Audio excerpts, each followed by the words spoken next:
Pada percobaan pertama, kita melihat bagaimana silet yang terbuat dari logam dan seharusnya tenggelam justru dapat mengapung di permukaan air dalam gelas pertama. Fenomena ini terjadi karena adanya tegangan permukaan air. Molekul-molekul air saling tarik-menarik di permukaannya, menciptakan lapisan tipis yang elastis seperti selaput. Lapisan inilah yang menahan berat silet, sehingga silet tidak menembus dan tetap mengapung. Percobaan kedua, kita menambahkan deterjen cair ke dalam air. Ketika silet dicelupkan, ia langsung tenggelam ke dasar gelas. Deterjen memiliki kandungan surfaktan, yaitu zat yang dapat menurunkan tegangan permukaan air. Surfaktan bekerja dengan memecah ikatan antar molekul air di permukaan. Akibatnya, lapisan elastis yang sebelumnya menahan silet menjadi lemah dan tidak mampu lagi menumpang beratnya, menyebabkan siletnya tenggelam. Kesimpulannya yaitu percobaan ini secara jelas menunjukkan adanya tegangan permukaan pada air. Menambahkan deterjen cair yang mengandung surfaktan efektif dalam menurunkan tegangan permukaan air, menghilangkan kemampuan permukaan air untuk menahan benda yang lebih berat dari air itu sendiri. Fenomena tegangan permukaan ini penting dalam berbagai aspek kehidupan sehari-hari, mulai dari pergerakan serangga air hingga cara kerja sabun dan deterjen dalam membersihkan kotoran.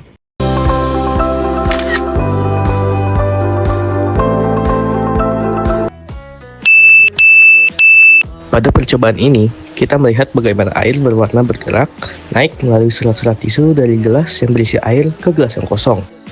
Ketika tisu dicelupkan ke dalam air berwarna, gaya adhesi antara molekul air dan serat tisu lebih kuat daripada gaya kohesi antar molekul air. Hal ini menyebabkan molekul-molekul air tertarik dengan merambat naik sepanjang serat-serat tisu yang sempit, seperti pipa-pipa kecil atau kapiler. Molekul air yang naik ini kemudian menarik molekul air di belakangnya karena adanya gaya kohesi, sehingga air terus bergerak naik dan berpindah ke gelas yang kosong hingga mencapai keseimbangan. Praktikum ini mendemonstrasikan konsep kapilaritas, yaitu kemampuan cairan untuk mengalir melalui celah sempit atau material berpori karena adanya gaya adhesi antar cairan dan material tersebut yang lebih kuat daripada gaya kohesi antar molekul cairan. Peristiwa kapilaritas ini memiliki peran penting dalam berbagai proses alami seperti penyerapan air oleh akar tumbuhan dari dalam tanah, pergerakan air dalam pembuluh darah kecil di dalam tubuh kita, dan penyerapan tinta di kertas.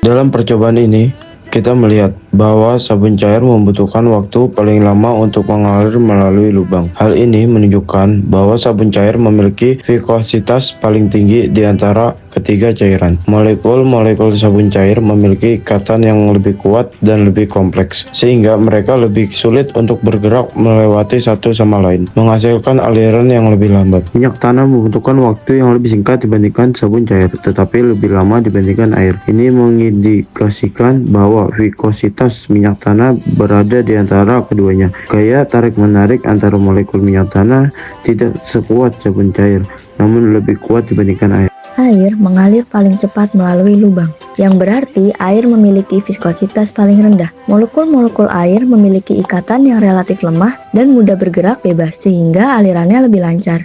Percobaan ini secara efektif mengilustrasikan konsep viskositas. Perbedaan waktu alir antara air, minyak tanah, dan sabun cair menunjukkan perbedaan viskositas di antara ketiganya. Sabun cair memiliki viskositas tertinggi, paling kental, diikuti oleh minyak tanah, dan air memiliki viskositas terendah, paling encer. Viskositas merupakan sifat penting suatu cairan yang memengaruhi bagaimana cairan tersebut berperilaku ketika mengalir dan memiliki aplikasi yang luas dalam berbagai bidang, seperti industri, transportasi, dan bahkan kehidupan sehari-hari, misalnya saat menuang madu atau oli.